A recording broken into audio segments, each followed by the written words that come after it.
Today, we will listen to a conversation about childhood memory.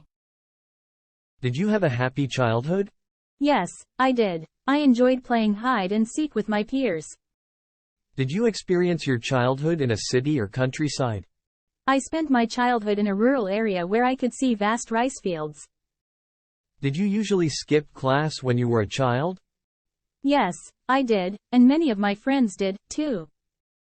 Who were you with when you were a child? I was with my beloved family. What did you want to be when you were a child? I dreamed of being a fashion designer.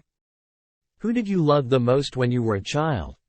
I loved my mom the most since she was always there and took care of me. Who was your childhood hero? Robin Hood. He took money from the rich and gave it to the poor. What reminds you of your childhood? Green rice fields which I happen to see everywhere remind me of my beautiful childhood.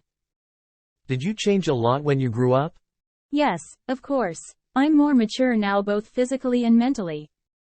Why is childhood important? Because it shapes people into who they will become.